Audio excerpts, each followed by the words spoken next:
I was not alive to see the 80s, but I find myself awfully nostalgic for that time. The more I watch movies with Arnold Schwarzenegger and Sylvester Stallone, I'm reminded of just how awesome it is to watch muscle-clad dudes blowing shit up. Everyone loves Contra on the NES, myself included, but it's a tough game if you never develop the muscle memory for it.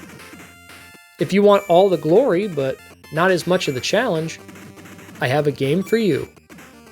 This is Heavy Barrel for the NES. Let's blow some shit up.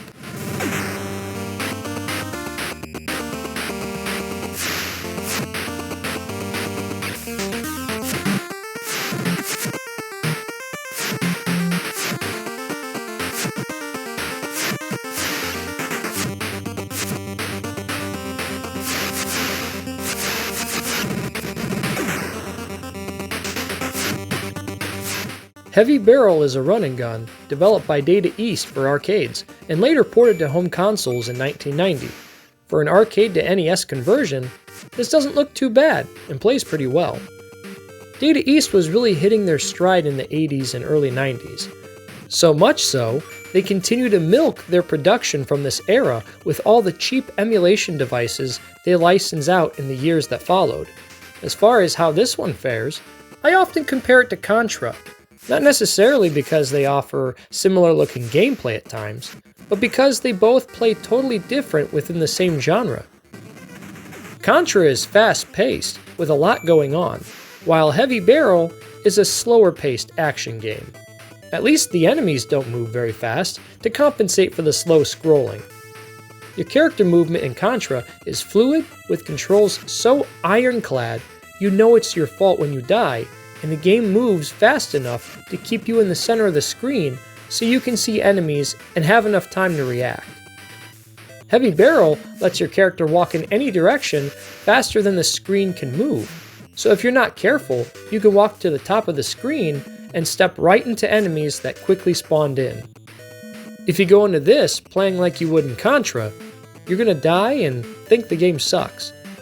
I'm sure many people probably made the same assumption based off that experience alone, but I can tell you, that's not how the game wants to be played.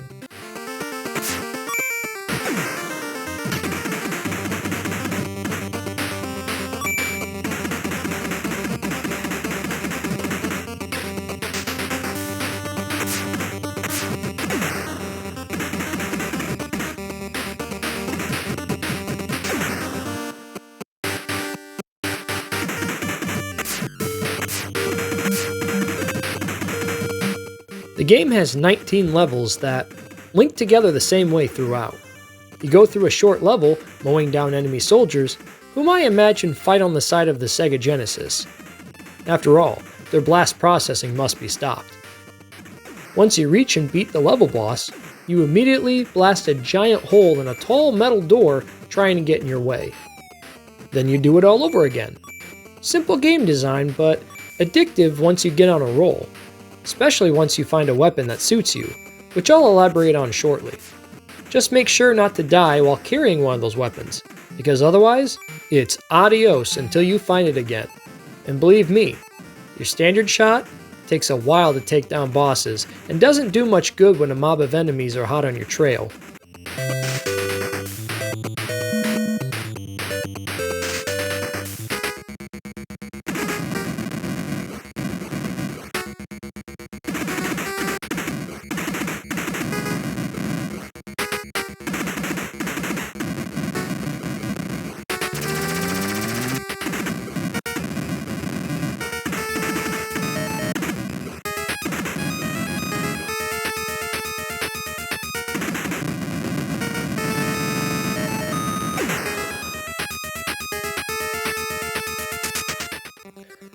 Since the game is from an overhead perspective and your shots go in one of 8 directions, you'll need to reposition yourself to hit enemies with your gun or your bomb attack, which can take out a whole group of baddies at once. Something not many people will tell you is if you're having a hard time angling your shot at enemies, you can simply walk past them and leave them behind. Gamer instinct tells us to shoot everything in sight, but that's not always necessary. I'm sure if cavemen had guns, they'd be the same way. But it's true. Besides bosses, you can just avoid enemies altogether most of the time. The only thing you sacrifice, going that route, is enemies have a chance of dropping keys that unlock crates all over each level. They can give you points that go toward granting you extra lives, or they can give you weapons like a flamethrower or the trusty spread shot. The game becomes the most fun and easy with this weapon. Find the spread shot at all costs. Heavy barrel is a balancing act. Collect as many keys as you can without being killed, and try to find a special weapon in any of the number of crates on screen so you can reach the end level boss while you still have ammo left for your special weapon. Then, bulldoze your way to the next section.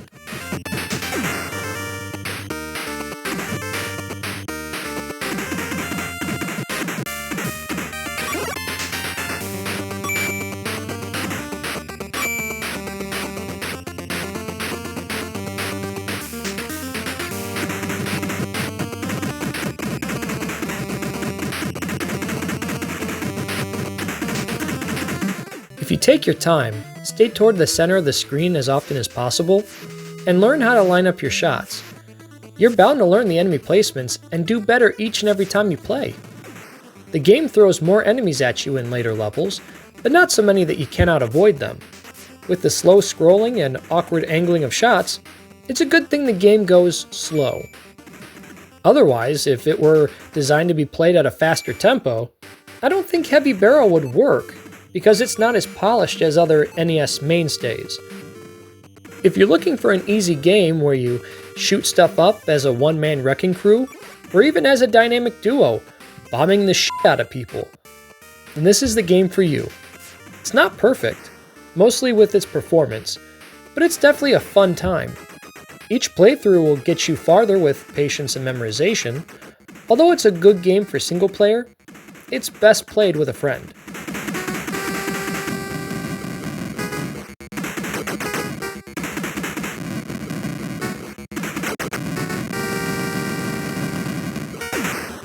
Heavy Barrel is a cheap cartridge, currently going for $18.50 on average. Of all the action games on the system, Heavy Barrel is like training wheels for what's to come in the world of NES run and guns. Although it plays well through emulation, nothing quite beats the fun of playing it on actual hardware.